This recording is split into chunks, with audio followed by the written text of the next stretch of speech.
vouloir mettre fin à la société multiculturelle, c'est clairement être le défenseur de la paix. On est un pays, incontestablement, c'est un constat, hein, il ne s'agit pas de dire que c'est bien ou pas bien, c'est comme ça. On est un pays multiethnique, multireligieux, mais il y a plein de Français qui n'en savent rien.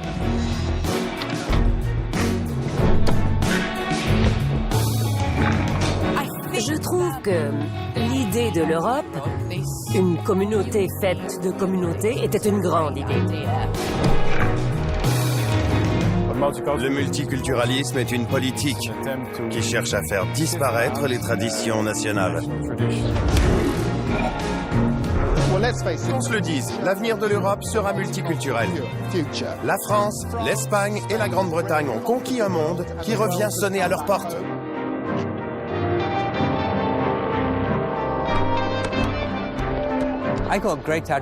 J'admire le Canada en tant que pays multiculturel, parce qu'il a été le premier pays au monde de l'époque moderne à se définir comme étant multiculturel.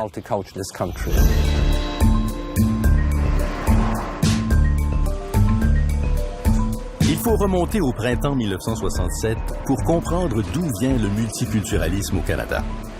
Nous sommes à Montréal, à l'Exposition universelle de Terre des Hommes. 62 pays sont invités. L'esprit est à la fête et à la découverte des autres cultures. L'expression à la mode, citoyen du monde. L'idéal d'ouverture de Terre des Hommes, c'est aussi l'idéal de l'homme politique qui allait implanter le multiculturalisme. In the spring of '67, the Justice Minister walked up from the expo site. It was the best of times for the international man. A good corner, eh? You don't only meet French and English, but you meet Canadians of many origins which are here in Montreal, and I think this is a good thing, to broaden their horizons and to realize that the world is really open to everyone.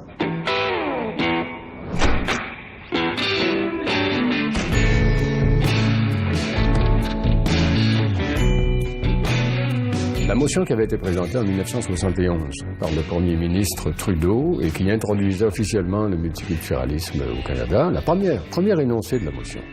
Il n'y a pas de culture majoritaire, il n'y a pas de culture officielle au Canada.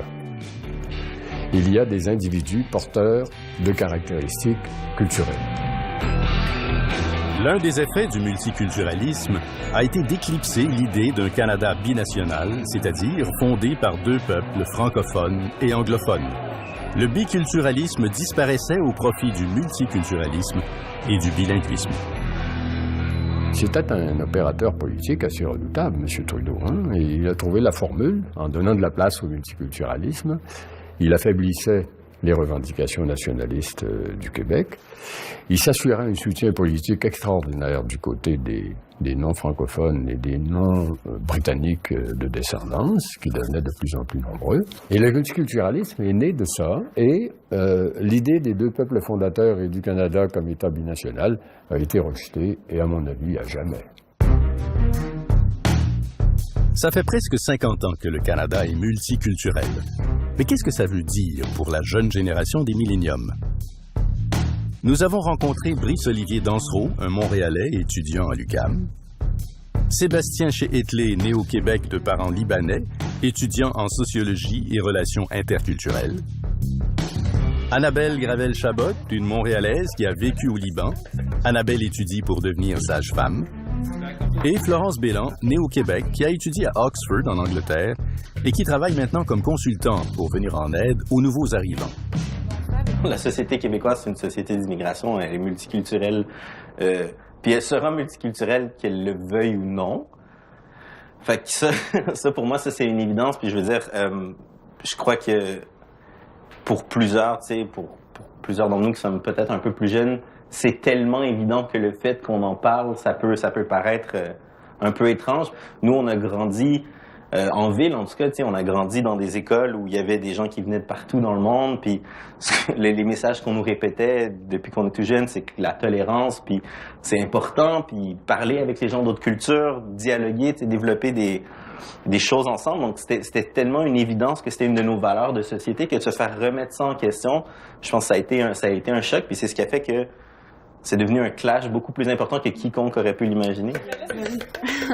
Mais je pense définitivement qu'il y a des dérapes. Je vois des politiciens qui ont un discours qui instrumentalise la peur et qui surfent là-dessus. Ben, mon inquiétude qui arrive, c'est qu'il peut y avoir une montée des actions qui sont violentes, qui sont discriminatoires et qui sont nuisibles pour les gens des communautés culturelles. Oui, tu sais, quand on dit que...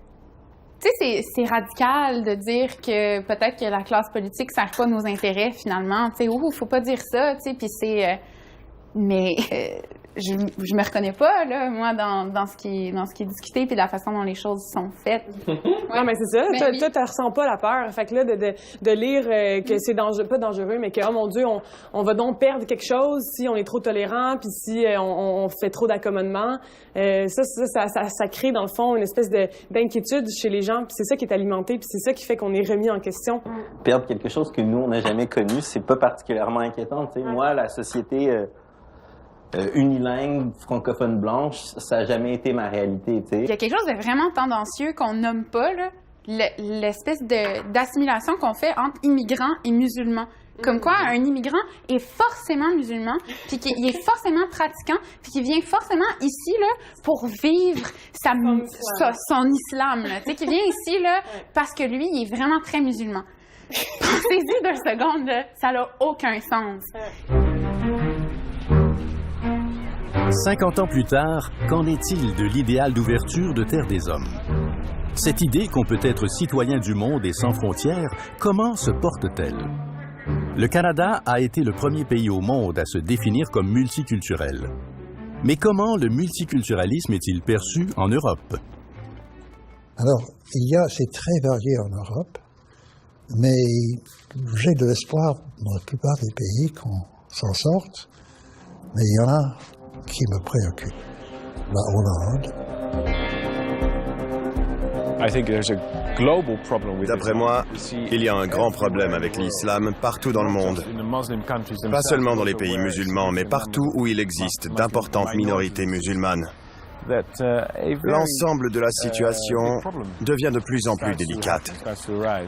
Et lorsqu'on comprend mal le problème, il est préférable de ne pas le laisser dégénérer. Je pense donc que pour l'instant, il vaut mieux mettre fin à l'immigration musulmane.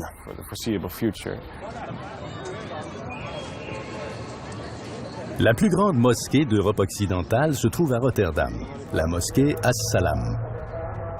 Ici, nous avons rendez-vous avec une jeune Hollandaise convertie à l'islam.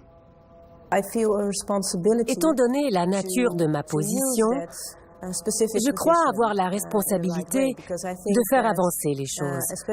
Et je suis d'avis que les gens ayant évolué au sein de ces 2 mondes ont la chance unique de pouvoir bâtir des ponts dans le but de combler le fossé qui les sépare.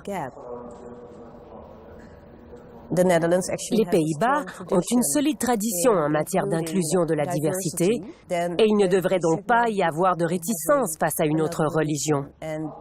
J'y crois fermement puisque ça fait partie de notre ADN néerlandais. Nous nous dirigeons petit à petit vers des politiques d'immigration qui seront beaucoup plus restrictives, tout comme le seront les politiques d'intégration.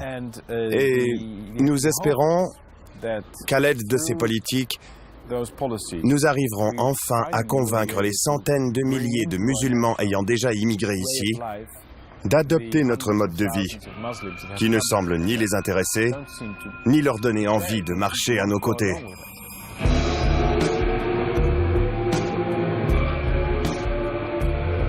Rotterdam est la première ville d'Europe à avoir élu un maire de confession musulmane, M. Ahmed Aboutalem.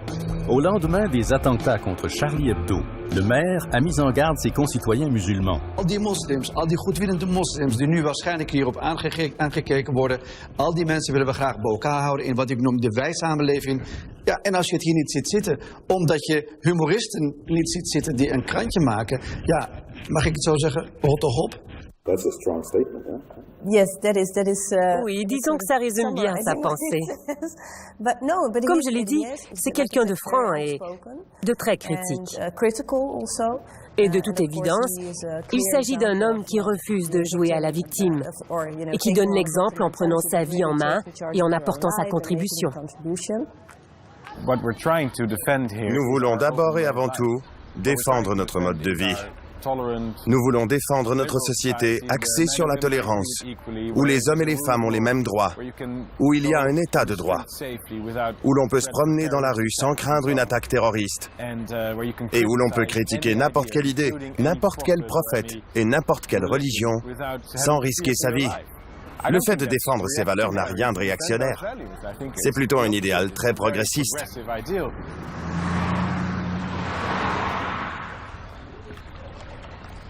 En tant que société, nous trouvons que les hommes et les femmes doivent bénéficier de droits égaux. Nous tenons à nos libertés individuelles et à la liberté d'expression. Et je me demande souvent s'ils ont les mêmes idées. Pour l'instant, j'ai un peu de mal à croire que les autres cultures aient vraiment l'intention d'adopter nos idéaux. On ne peut pas avoir une démocratie. Une démocratie et un état de droit fonctionnel sans partager les mêmes valeurs culturelles. À défaut de quoi, la société pourrait sombrer dans le tribalisme. Charles Taylor est un des philosophes québécois les plus réputés. Il est un ardent défenseur du modèle multiculturaliste canadien. Selon lui, l'une des situations les plus difficiles en Europe, c'est celle de la France. Mais là, il y a un problème terrible.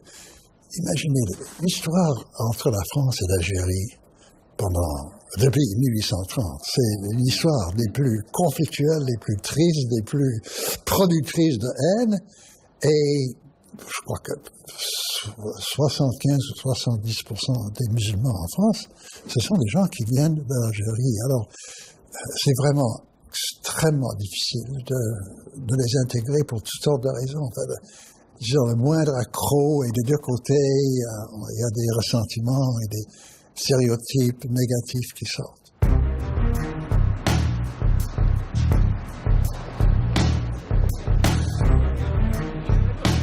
On a toujours eu, par exemple, une communauté arabe, d'origine arabe, maghrébine, très importante, puisqu'on avait des colonies.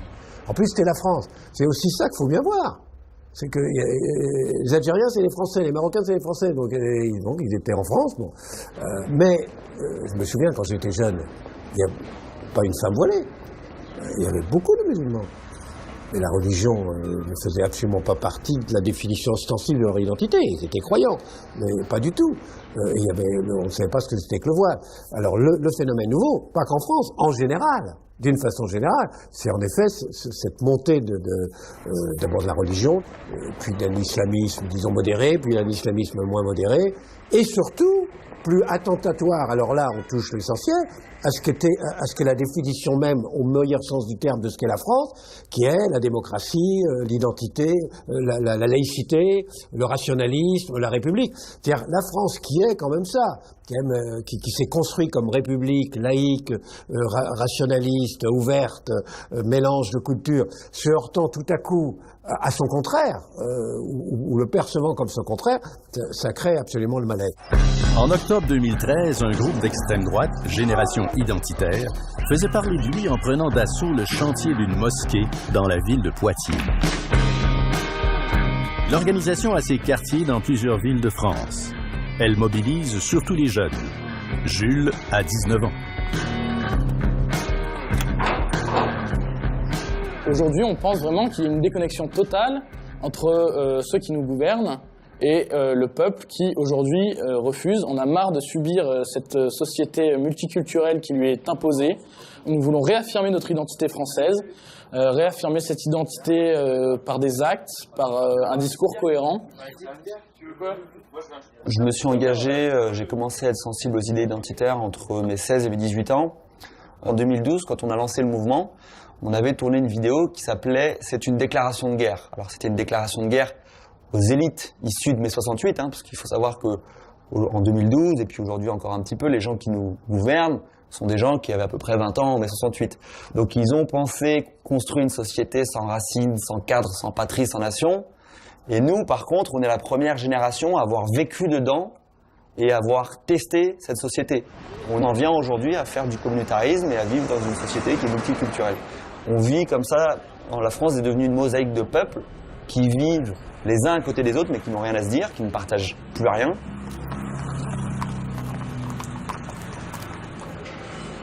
Aujourd'hui, Génération Identitaire, c'est une méthode d'action qui n'est pas politique au sens traditionnel du terme.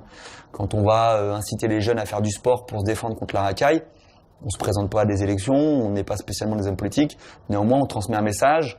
On transmet le message pour les jeunes qui disent n'ayez plus honte d'être français chez vous et défendez-vous.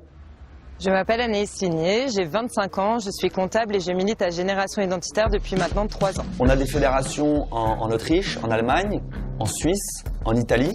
Nous avons des fédérations également en Belgique flamande.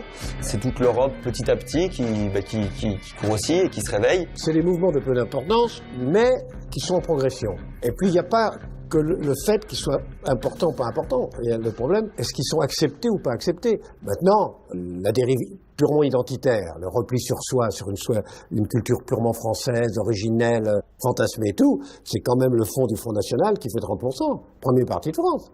Les gens ont peur de perdre leurs repères et c'est vrai qu'on est dans une période de crise économique qui, je pense, fragilise un petit peu la jeunesse, qui a l'impression qu'on perd les repères, qu'on n'a plus... Et c'est vrai que l'étranger devient une espèce de bouc émissaire en disant il va déformer notre pays, on va perdre ce qui constituait notre identité. Toute une fraction de la droite condamne le multiculturalisme. Mais vous leur demandez pourquoi vous êtes contre le mélange des cultures, vous êtes contre le fait que c'est l'apport de l'Orient, de l'Occident, de la latinité, de l'hellénisme, etc. Ah non, pas du tout, pas du tout. C'est pas ça qu'ils entendent. En fait, quand ils parlent, il faut bien comprendre ça, quand ils parlent de multiculturalisme, eux, ils entendent communautarisme. Donc, quand on parle de multiculturalisme, les gens voient quelque chose d'affreux, d'horrible, et considèrent qu'on va vivre chacun enfermé dans sa communauté, ne plus se parler, et qu'il va y avoir un espace public qui va être sclérosé entre différentes communautés. Il est évident que toute manifestation de communautarisme, de repli sur soi, à base d'islamistes identitaires, etc., c'est un cadeau pour le Front National. Et tout repli national, français, franchouillard, etc., est un cadeau pour ces mouvements communautaristes. Vous voyez bien qu'ils veulent pas de nous, vous voyez bien qu'on peut pas faire partie de cette nation, etc. Voilà. Il y a un jeu, si vous voulez, de renforcement mutuel. Je pense qu'il y a des lois communes qui sont bonnes et qui permettent le vivre ensemble. C'est simplement de mettre en place des programmes complémentaires qui facilitent l'intégration, qui permettent la reconnaissance de la valorisation de la diversité culturelle pour améliorer et faire en sorte que le vivre ensemble soit plus harmonieux, évidemment dans le respect des droits humains fondamentaux. Le respect des droits fondamentaux est un des enjeux clés du multiculturalisme, et en particulier l'égalité entre les hommes et les femmes. Aubervilliers fait partie de la banlieue nord de Paris. C'est un quartier populaire et multiculturel. Ici, traditionnellement, les terrasses de café sont le territoire des hommes. Mais depuis 2011, un groupe de femmes a décidé de les prendre d'assaut en défiant les interdits culturels.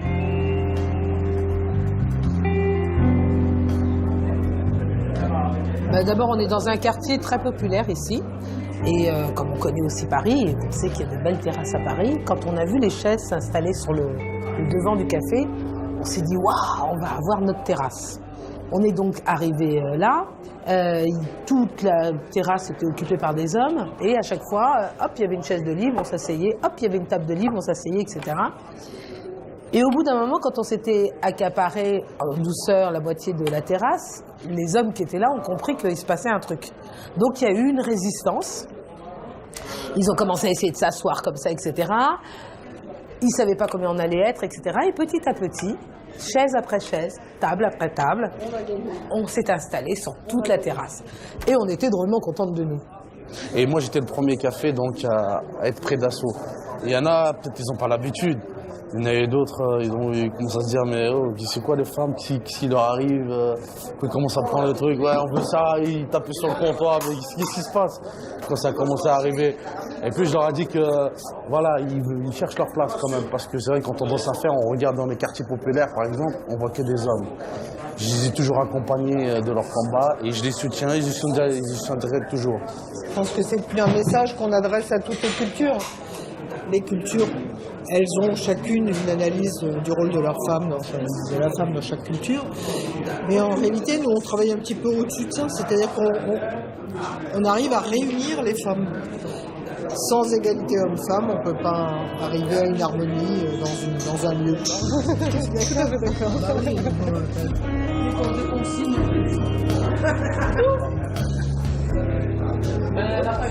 Toute culture évolue, même si on restait en vase clos, la culture évoluerait. C'est un phénomène tout à fait normal et c'est la mouvance des identités. En France, pendant des générations, on a intégré des gens qui ont un rôle majeur dans la société, qui sont devenus artistes, photographes, écrivains, etc., et qui font partie de notre patrimoine culturel. Métropole de l'Europe. Près de la moitié de sa population est d'origine immigrante.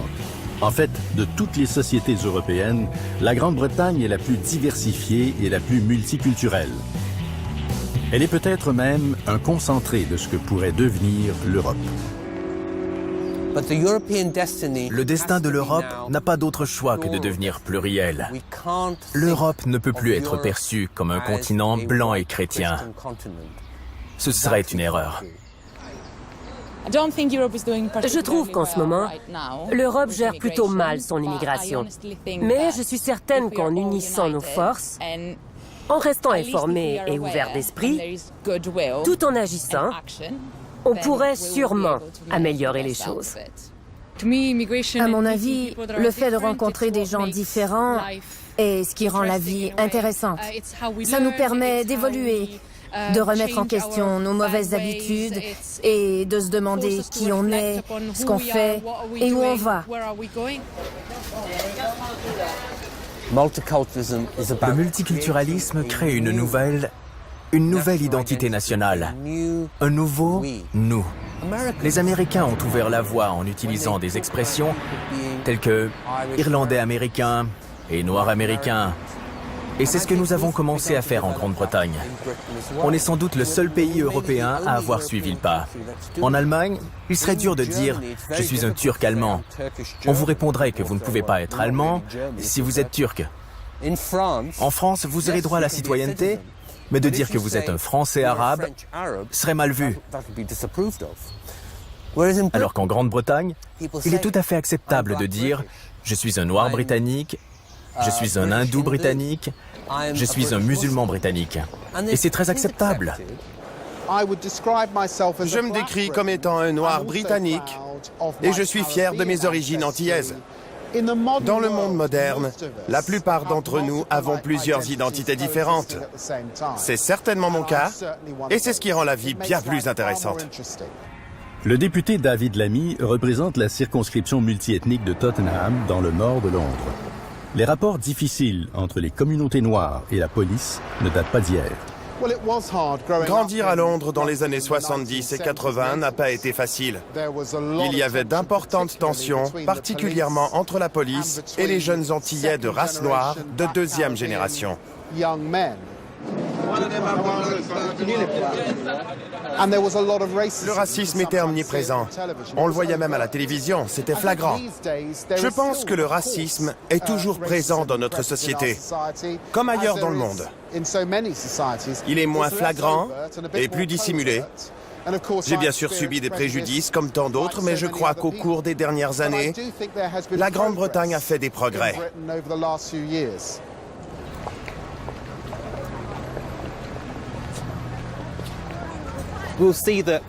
D'ici un siècle, la population blanche ne sera plus majoritaire en Grande-Bretagne et le multiculturalisme sera en plein essor, ce qui risque d'être à la fois intéressant et très bénéfique. Pour ce qui est du racisme, c'est plus dur à dire. Les discriminations raciales font aussi partie des enjeux clés du multiculturalisme en Angleterre. Le comté de Tottenham a été le point de départ des pires émeutes raciales des dernières années au Royaume-Uni, après la mort d'un jeune homme, Mark Duggan, tué lors d'une arrestation. Selon la police, une fusillade aurait eu lieu entre lui et leurs agents, alors qu'en réalité, on a menti au public et il n'y a pas eu de fusillade. Les forces de l'ordre ont refusé de parler à la famille de Mark ou à un membre de la communauté. Et c'est l'étincelle qui a déclenché les émeutes de Tottenham, à Londres et subséquemment partout au pays.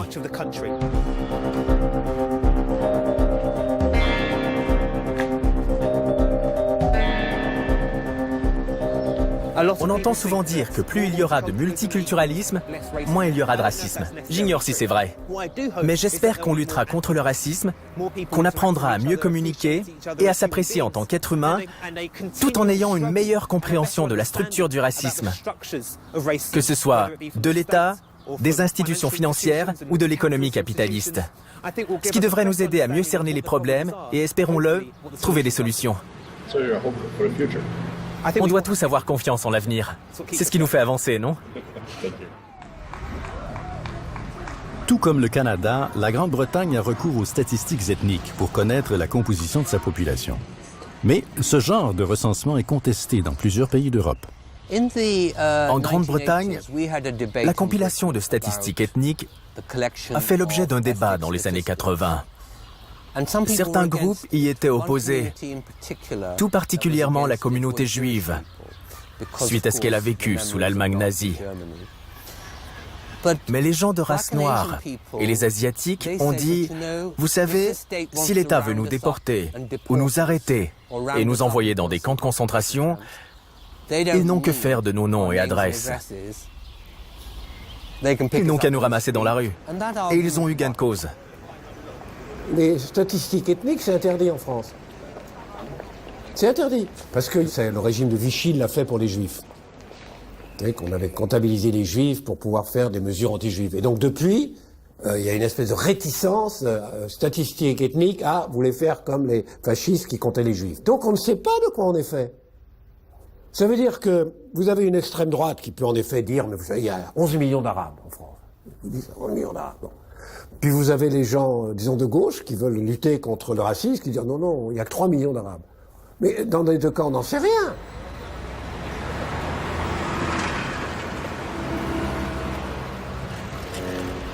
Si on reconnaît avoir un problème de discrimination raciale, on doit alors se demander quelle en est l'ampleur. Est-il de cette taille ou de cette taille-là? On ne peut pas s'attaquer au racisme sans être explicite. Si on fait abstraction des couleurs, tout le monde devient français.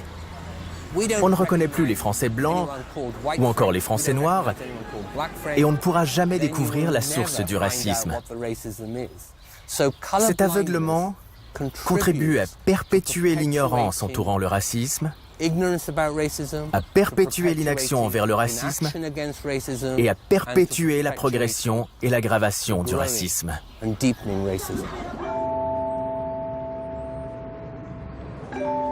Pour plusieurs, la Norvège est une société idéale. Un pays d'à peine 5 millions d'habitants qui se classe toujours parmi les premiers à l'indice mondial du bonheur.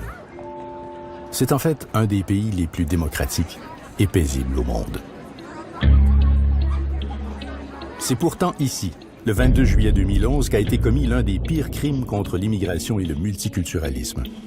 Un terroriste d'extrême droite, Anders Breivik, affirme déclarer la guerre aux politiques multiculturalistes de la Norvège.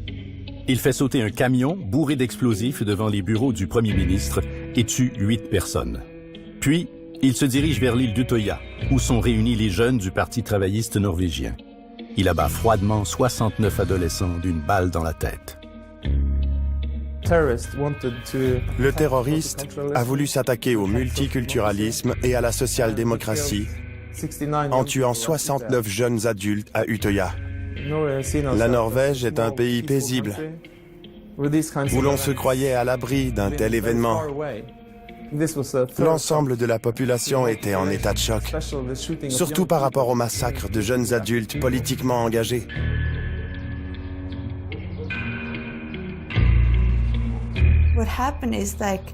Ce qui s'est passé réellement, c'est un fou qui a cru que la Norvège était menacée par l'islam et par la notion de multiculturalisme. C'est comme s'il avait voulu devenir un héros et sauver la Norvège de cette religion et de tout ce multiculturalisme. Il est donc allé sur l'île et a assassiné la prochaine génération du Parti travailliste.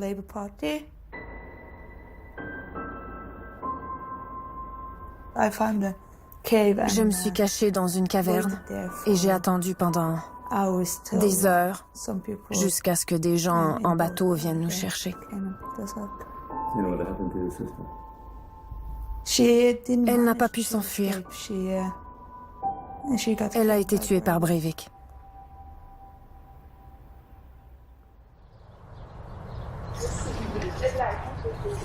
Lara est norvégienne d'origine kurde. Elle étudie maintenant en Angleterre. Elle a été la principale source d'inspiration de la journaliste Asne Seierstad, auteur d'un livre sur la tragédie d'Utøya, One of Us.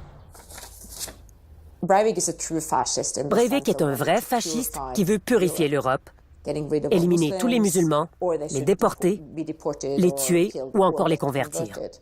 Mais mon livre est aussi un livre sur la Norvège et j'ai beaucoup appris sur les changements qu'a connus la Norvège. Depuis par exemple les années 70 où l'on comptait moins de 1000 immigrants en Norvège d'origines diverses, mais pour la plupart suédois. C'est un changement énorme en une génération, vous savez? Nous en avons environ 200 000. Et donc, comment est-ce qu'une société en pleine mutation s'adapte à l'immigration? Il n'y avait que des blanches dans ma classe. Et je rêvais d'être comme les Norvégiennes. Je voulais être blonde, aux yeux bleus. Et j'aurais tout donné pour avoir la même vie. Au téléphone, j'avais honte de parler kurde avec mes parents. Quel est le bon équilibre entre conserver ou adopter une nouvelle culture? Parce que tes parents et toi avez plongé dans la culture norvégienne et vous vous êtes adaptés. Mais vous avez tout de même conservé votre culture. Par contre, il y a des immigrants qui ne veulent rien changer. Et je ne suis pas d'accord. Ils ne peuvent pas venir en Norvège et vivre comme s'ils n'avaient jamais quitté leur village.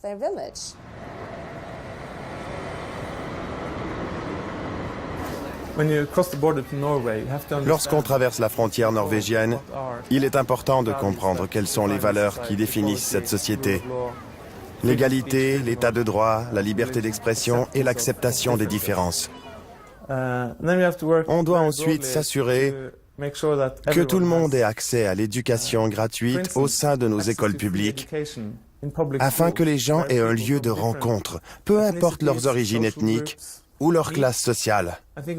C'est d'après moi un élément essentiel au développement de la tolérance dans une société multiculturelle.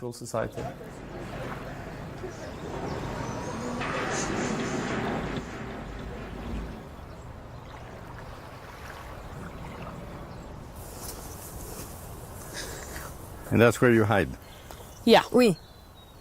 Je suis une des dernières à être entrée ici. Je suis contente qu'on soit revenu sur l'île. Et je crois qu'à l'aide de son histoire, on arrivera à la transformer en un lieu unique et enrichissant. Parce que c'était peut-être triste et douloureux, mais c'était aussi une attaque politique. Alors, au lieu de se laisser abattre, on ferait mieux de développer des nouvelles politiques. Ça me semble très important. C'est un endroit qui a toujours été au cœur de la politique norvégienne. Et c'est pour cette raison qu'on doit être ici et continuer à venir.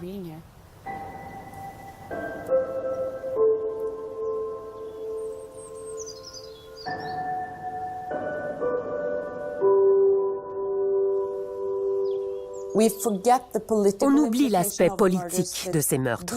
Ces victimes n'ont pas été choisies au hasard. Elles ont été tuées pour leurs convictions, pour le choix de leur parti ou pour leur lien avec l'État. Ce sont des martyrs politiques. Ce que l'attaque terroriste de 2011 à Utøya m'a enseigné, c'est que le monde pouvait être beaucoup plus cruel et plus sombre que ce que j'aurais pu imaginer. Devrait-on ériger des barrières entre les gens ou se concentrer sur ce qui nous unit et nous permet d'avancer ? Il faut continuer de croire en nos valeurs fondamentales et ne pas laisser ce genre d'actes terroristes ou n'importe quelle autre situation extrême nous dissuader d'y croire.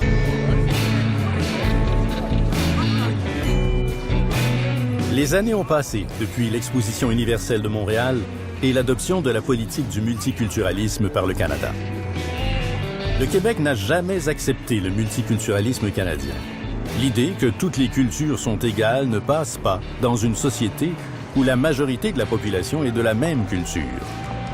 Depuis Robert Bourassa, tous les premiers ministres du Québec ont rejeté le modèle multiculturaliste de Pierre Elliott Trudeau. Le premier ministre Bourassa a écrit à son homologue pour lui dire qu'au Québec, ils n'appliqueraient pas ce modèle-là, parce que ça ne correspondait pas à la situation, aux besoins, aux attentes, aux sensibilités du Québec. Et au fond, ce qu'il voulait dire, Bourassa, c'est qu'au Québec, il y a une majorité culturelle qui est francophone et dont l'existence est d'autant plus visible qu'elle est elle-même une minorité qui ressent toujours une certaine inquiétude quant à son avenir et quant à son développement et qui sollicite donc une attention particulière.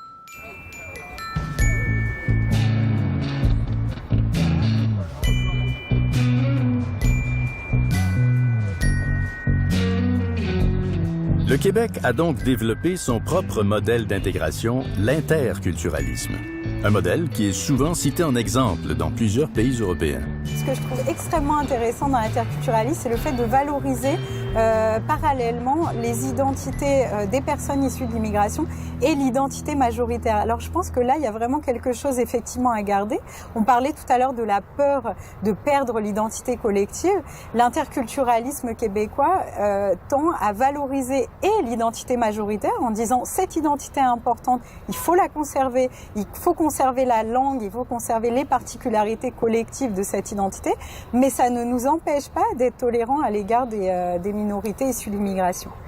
Je pense qu'on doit dorénavant concevoir le multiculturalisme comme étant inclusif. Et cela dit, nous devons plus spécifiquement y inclure la notion d'identité majoritaire. Non pas d'identité majoritaire exclusive, mais inclusive.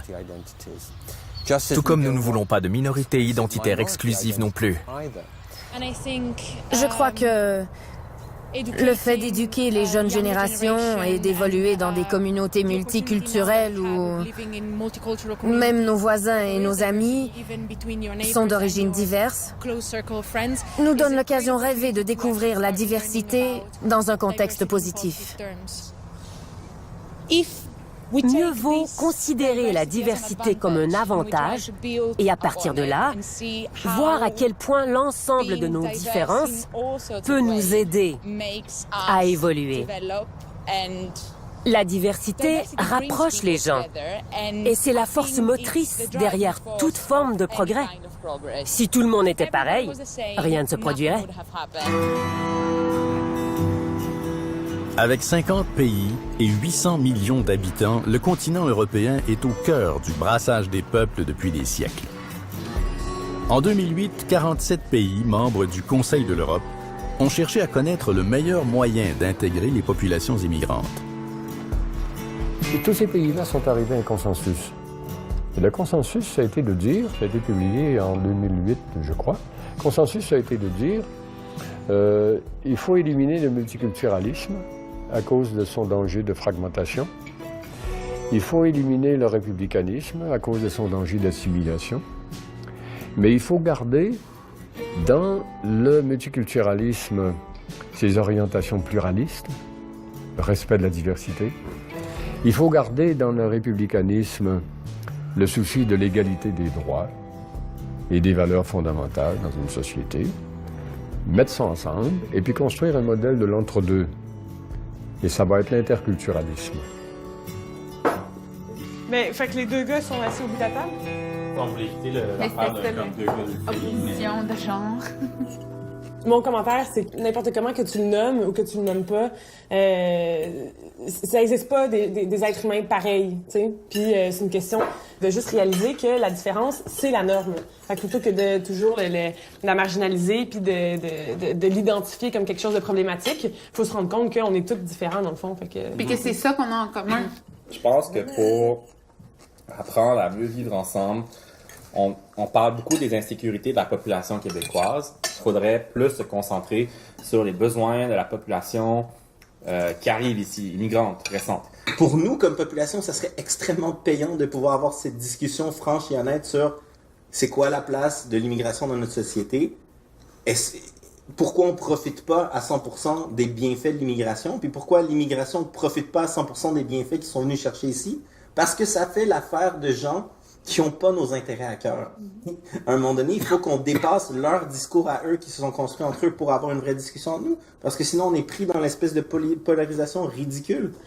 Si on pouvait enlever cette peur-là, ben là, on les aurait, ces débats de société-là, où est-ce qu'on pourrait vraiment réellement discuter de qu'est-ce qui est important pour nous, qu'est-ce qu'on veut faire, c'est quoi notre projet de société. Tant qu'on est maintenu dans la peur, ces débats-là se font pas. Au Canada, comme ailleurs, l'ignorance et la peur de l'autre peuvent devenir meurtrières. Le 29 janvier 2017, une attaque contre la Grande Mosquée de Québec a fait 6 morts et plusieurs blessés. Tous étaient des Québécois issus des minorités culturelles. Spontanément, des vigiles ont été organisés dans la plupart des grandes villes canadiennes. Au lendemain de cet attentat, dans l'émotion et l'élan de solidarité qui ont suivi, les différences interculturelles ont pu apparaître un moment sous un éclairage différent et plus humain. Quand j'ai appris qu'est-ce qui s'est passé, qui est du terrorisme, faut pas avoir peur de ces mots-là quand ces situations-là se produisent. Moi, j'ai juste eu envie de protéger les gens qui sont visés par ces actes-là.